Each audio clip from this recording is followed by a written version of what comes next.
message. A message that is loud and clear and does not mince words.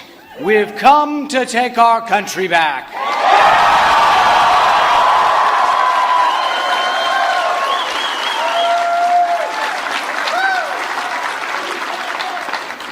We've come to take our country back from the special interests that use Washington as their personal piggy bank. The special interests that are more concerned with their personal welfare than the general welfare. The Washington machine that gobbles up our freedoms and invades every nook and cranny of our lives must be stopped.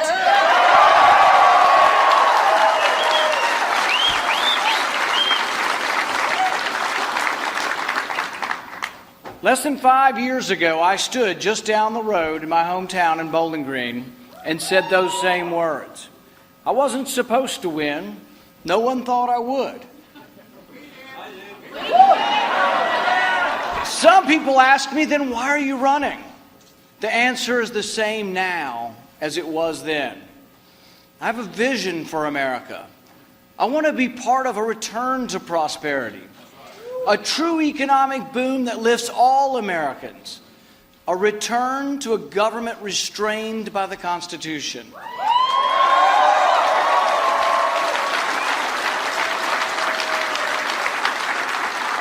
A return to privacy, opportunity, liberty.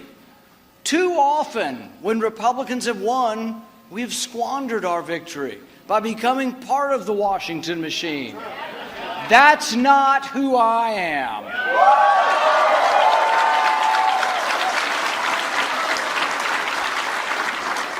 That's not why I ran for office the first time just a few years ago. The truth is, I love my life as a small-town doctor. Every day I woke up, I felt lucky to be able to do the things I loved. More importantly, I was blessed to be able to do things that made a difference in people's lives. I never could have done any of this, though, without the help of my parents who are here today. I'd like you to join me and thank my mother and dad.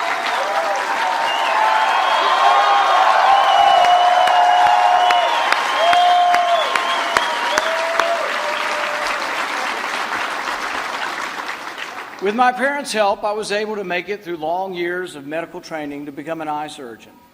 For me, there's nothing that compares with helping someone see better. Last August, I was privileged to travel to Guatemala on a medical mission trip. Together with a team of surgeons from across the U.S., we operated on more than 200 people who were blind or nearly blind from cataracts. I was grateful to be able to put my scrubs back on, peer into the oculars of the microscope, and focus on the task at hand, to take a surgical approach to fix a problem. One day in Guatemala, a man arrived and told me that I had operated on his wife the day before. His wife could see clearly for the first time in years, and she had begged him to get on the bus, travel the winding roads, and come back to our surgery center. He too was nearly blind from hardened cataracts. After his surgery, the next day, his wife sat next to me. As I unveiled the patch from his eyes, it was a powerful, emotional moment for me to see them looking at each other clearly for the first time in years, to see the face they loved again. As I saw the joy in their eyes, I thought, this is why I became a doctor. In that moment, I also remembered my grandmother, who inspired me to become an eye surgeon. She spent hours with me as a kid. We would sort through her old coin collection, looking for wheat pennies and Indian heads. But as her vision began to fail, I became her eyes to inspect the faintness of the mint marks on the old weather-worn coins. I went with my grandmother to the ophthalmologist as she had her corneas replaced. I was also with her when she received the sad news that macular degeneration had done irreparable harm to her eyes. My hope that my grandmother would see again made me want to become an eye surgeon, to make a difference in people's lives. I've been fortunate. I've been able to enjoy the American dream. I worry, though, that the opportunity and hope are slipping away for our sons and daughters. As I watch our once great economy collapse under mounting spending and debt, I think, what kind of America will our grandchildren see? It seems to me that both parties and the entire political system are to blame.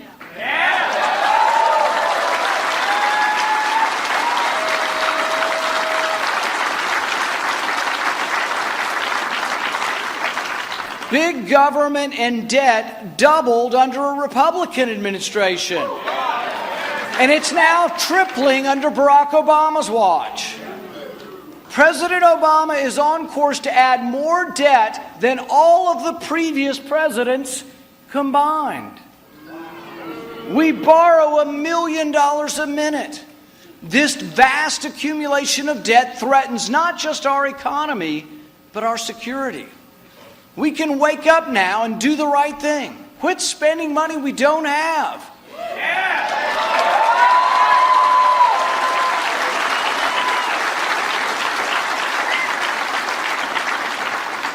This message of liberty is for all Americans, Americans from all walks of life. The message of liberty, opportunity, and justice is for all Americans, whether you wear a suit, a uniform, or overalls, whether you're white or black, rich or poor. In order to restore America, one thing is for certain, though. We must not dilute our message or give up on our principles.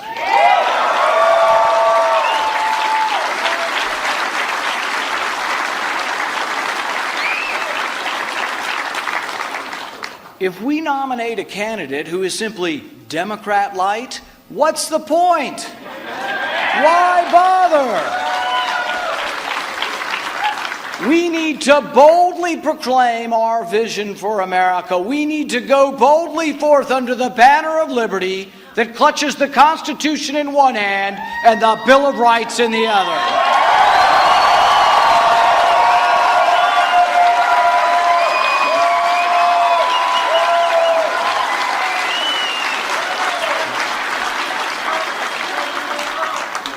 Washington is horribly broken. I fear it can't be fixed from within.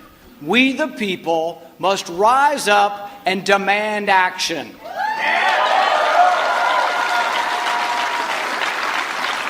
Congress will never balance the budget unless you force them to do so.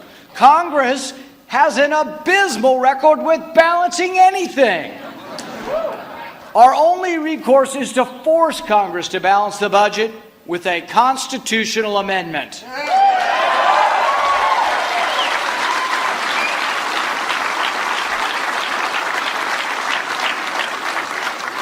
I have been to Washington, and let me tell you, there is no monopoly on knowledge there. I ran for office because we have too many career politicians.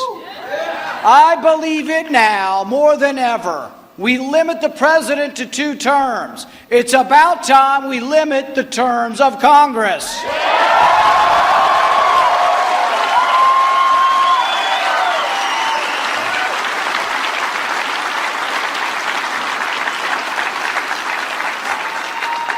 I want to reform Washington. I want common sense rules that will break the logjam in Congress. That's why I've introduced a Read the Bills Act.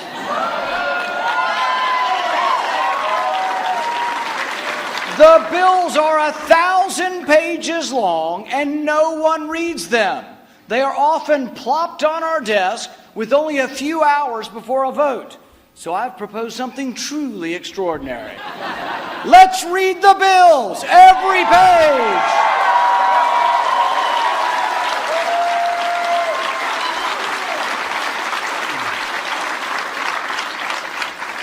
From the time I was a very young boy, I was taught to love and appreciate America.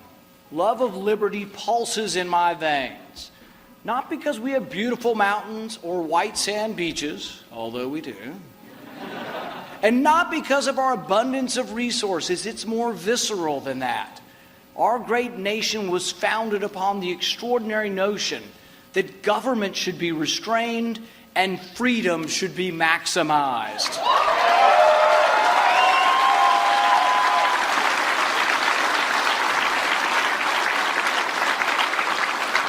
America, to me, is that beacon. We are unique among the nations that our country stands for freedom.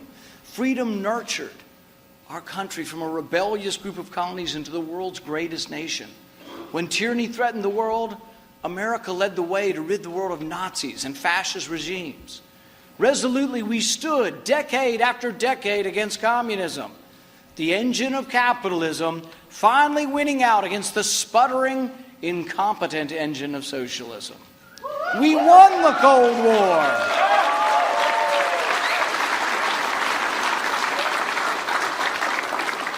America and freedom are so intertwined that people literally are dying to come here. The freedom we've fostered in America has unleashed genius and advancement like never before. Yet our great nation still needs new ideas and new answers to old problems. From an early age, I worked. I taught swimming lessons, I mowed lawns, I did landscaping, I put roofs on houses, I painted houses. I never saw work, though, as punishment. Work always gave me a sense of who I am.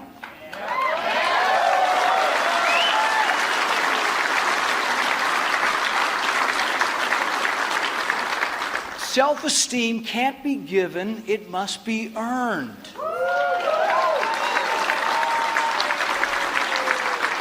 Work is not punishment, work is the reward.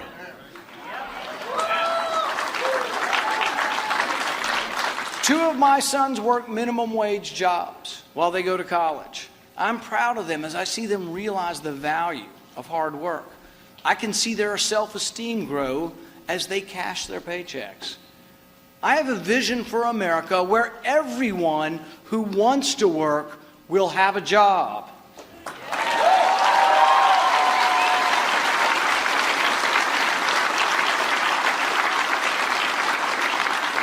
Many Americans, though, are being left behind. The reward of work seems beyond their grasp. Under the watch of both parties, the poor seem to get poorer and the rich get richer. Trillion-dollar government stimulus packages have only widened the income gap. Politically connected cronies get taxpayer dollars by the hundreds of millions, and poor families across America continue to suffer. I have a different vision, an ambitious vision, a vision that will offer opportunity to all Americans, especially those who've been left behind. My plan includes economic freedom zones to allow impoverished areas like Detroit, West Louisville, Eastern Kentucky to prosper by leaving more money in the pockets of the people who live there.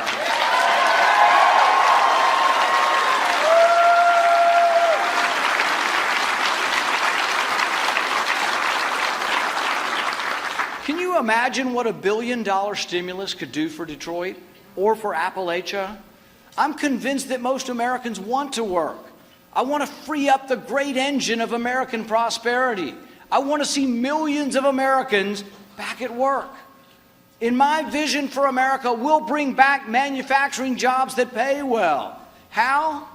We'll dramatically lower the tax on American companies that wish to bring their profits home.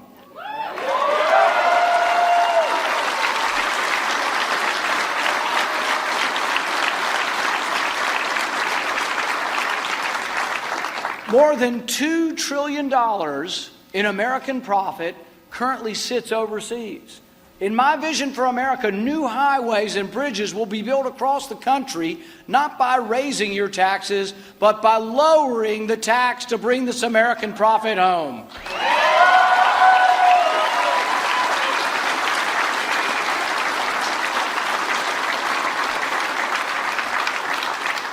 Even in this polarized Congress, we have a chance of passing this.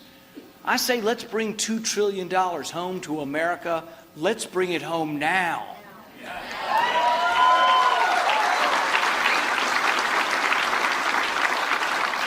Liberal policies have failed our inner cities.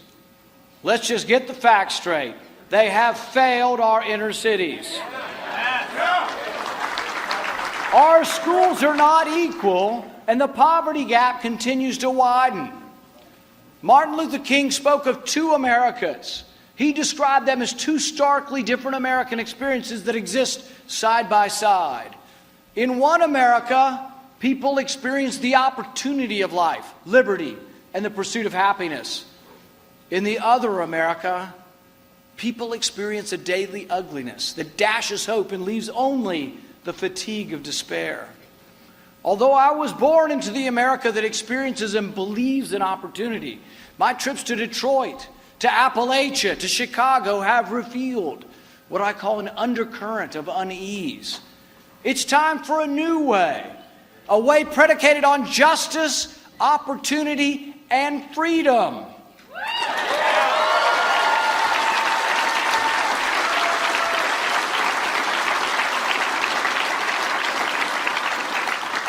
Those of us who have enjoyed the American dream must break down the wall that separates us from the other America. I want all our children to have the same opportunities that I had.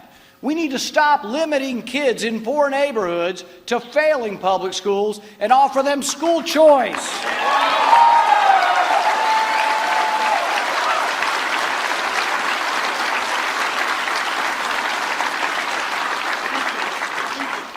It won't happen, though, unless we realize that we can't borrow our way to prosperity. Currently, some $3 trillion comes into the U.S. Treasury. Couldn't the country just survive on $3 trillion? I propose we do something extraordinary. Let's just spend what comes in.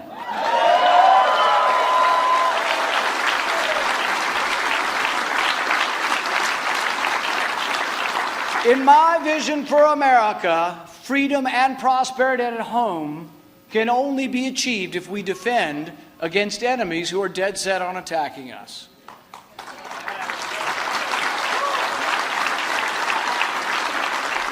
Without question, we must defend ourselves and American interests from our enemies. But until we name the enemy, we can't win the war.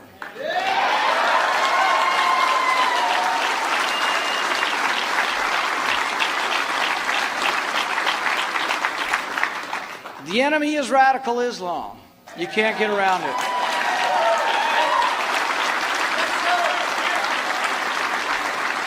And not only will I name the enemy, I will do whatever it takes to defend America from these haters of mankind.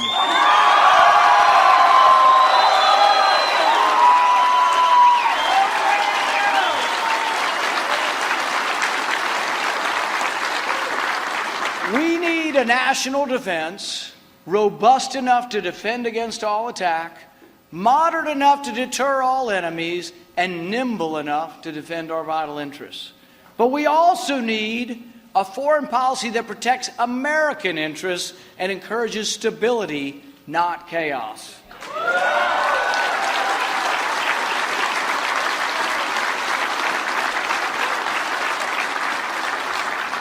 At home, conservatives understand that government is the problem, not the solution. Conservatives should not succumb, though, to the notion that a government inept at home will somehow succeed in building nations abroad.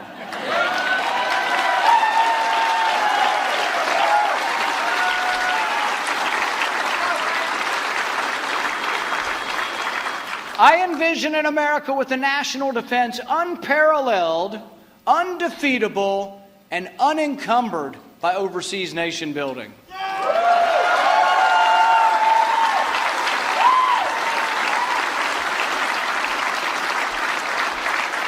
I envision a national defense that promotes, as Reagan put it, peace through strength.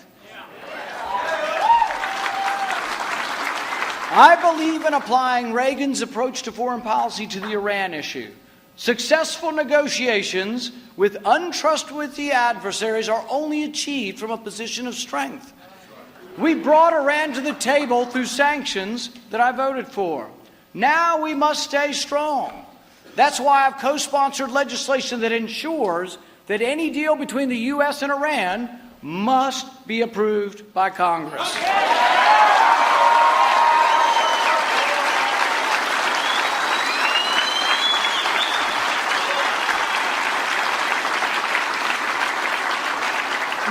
Not only is that good policy, it's the law.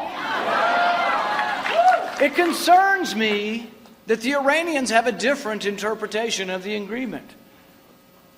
They're putting out statements that say completely opposite of what we're saying. It concerns me that we may attempt, or the president may attempt, to unilaterally and prematurely halt sanctions. I will oppose any deal that does not end Iran's nuclear ambitions and have strong verification measures.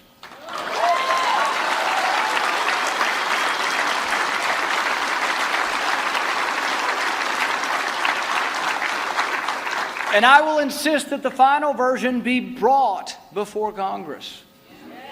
The difference between President Obama and myself, he seems to think you can negotiate from a position of weakness.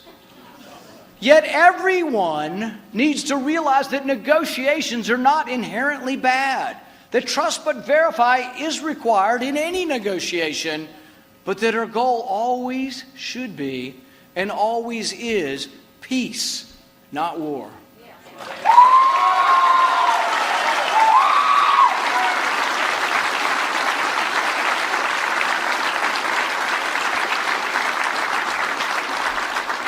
We must realize, though, that we do not project strength by borrowing money from China to send it to Pakistan.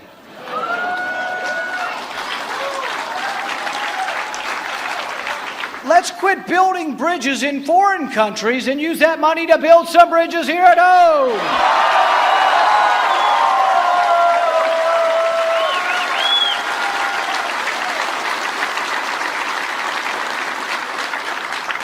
It angers me to see mobs burning our flag and chanting "Death to America" in countries that receive millions of dollars in our foreign aid.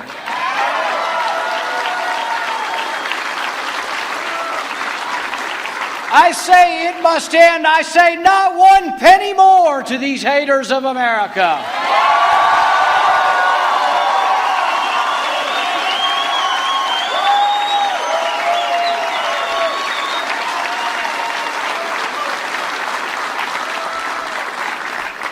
To defend our country, we do need to gather intelligence on the enemy.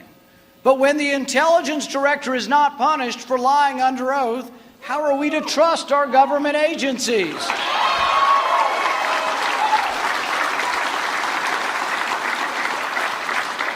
Warrantless searches of America's phones and computer records are un-American and a threat to our civil liberties.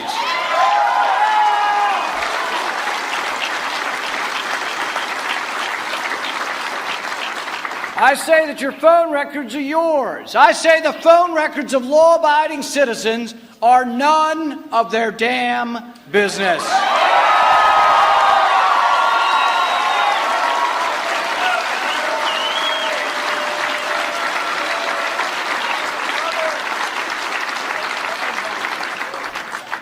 Is this where we light up the phones? The president created this vast dragnet by executive order. And as president, on day one, I will immediately end this unconstitutional surveillance.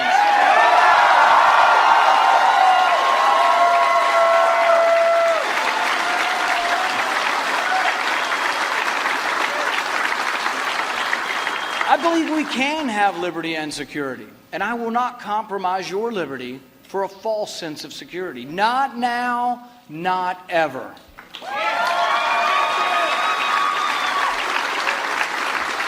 We must defend ourselves, but we must never give up who we are as a people. We must never diminish the Bill of Rights as we fight this long war against evil. We must believe in our founding documents. We must protect economic and personal liberty again. America has much greatness left in her. We are still exceptional, and we are still a beacon for the world. We will thrive when we believe in ourselves again.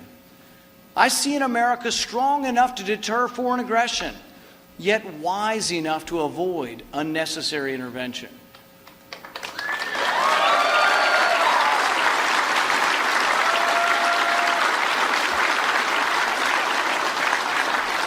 I see an America where criminal justice is applied equally, and any law that disproportionately incarcerates people of color is repealed.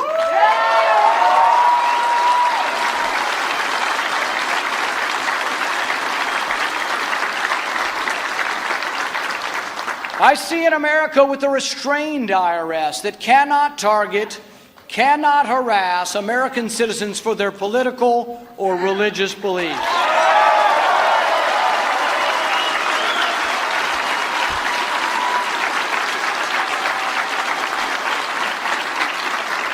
I see our big cities once again shining and beckoning with creativity and ingenuity, with American companies offering American jobs. With your help, this message will ring from coast to coast. A message of liberty, justice, and personal responsibility. Today begins the journey to take America back.